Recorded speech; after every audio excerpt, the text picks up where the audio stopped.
Welcome to another 1981 movie review. Today's film is Porky's. So if you want to watch reviews and reactions, subscribe to my channel and let's get right into it. It was released November 1981 in Canada and then re-released with 20th Century Fox in 1982. The director is Bob Clark with his production company Astro Films. That's the one that produced the film in Canada.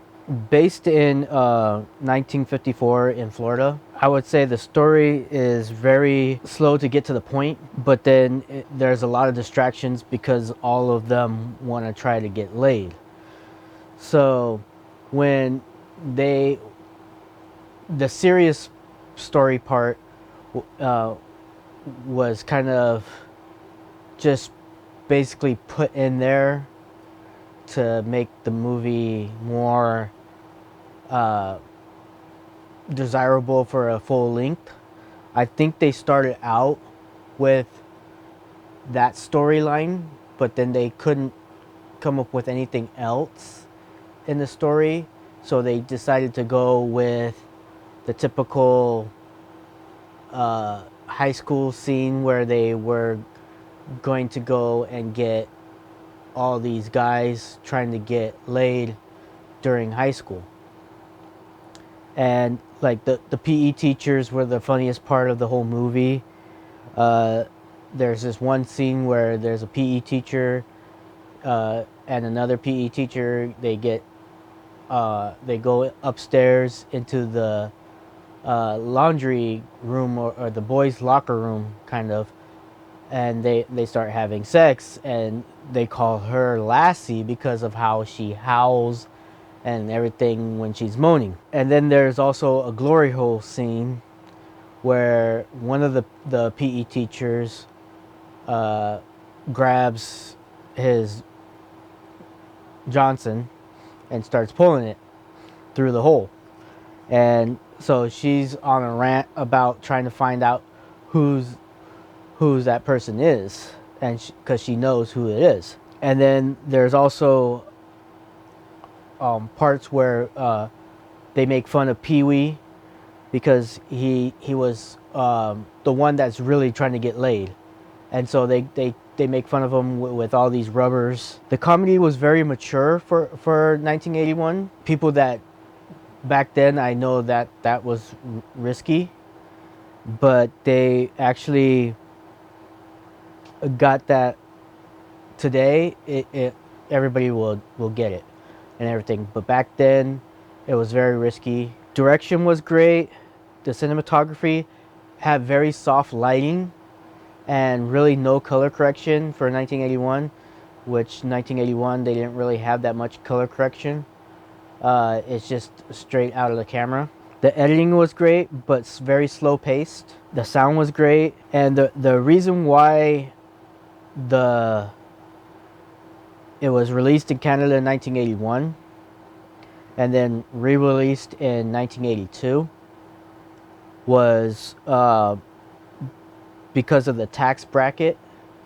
They basically filmed in Canada, and then when they bring it over here, they got the Canadian tax bracket instead of the US tax bracket. That was the whole thing about their production, of how to get their movie out there.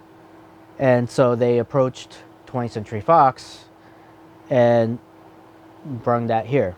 The story really shows really who your friends were.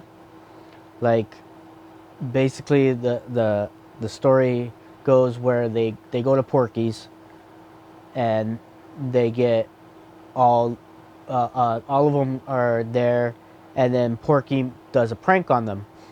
And so one of the characters goes and tries to fight Porky. They all leave, and then he goes back by himself, and then they end up at like all of them are at a diner, and they find that the guy that went, he's all beaten up and everything. He's in his truck, and then he goes and gets like tries to go back again. He went back a second time, and they nearly killed him. Because also his brother is also sheriff. Both Porky's brother is a sheriff of a certain county, and the other character was with another county. So two counties were basically fighting against each other. They decided to go and pull Porky's business down into the river.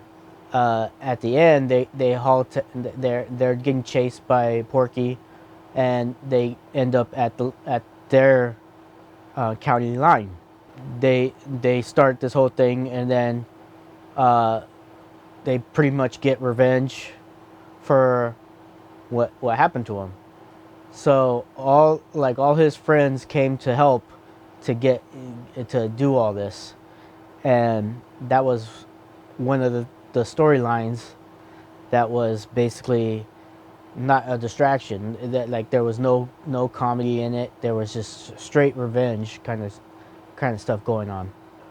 But for the pacing and trying to put both of those things together, it was really for me. It was really slow, slow getting to the point of that story instead of like, because why call it Porky's, the movie Porky's, when the kids were basically trying to get laid. I know that you go to Porky's is to try to go and get laid. It's like a strip club and everything like that, but make it part of that instead of a high school. So I give it 2 thumbs up. That's my review. Don't forget to subscribe and have a good day.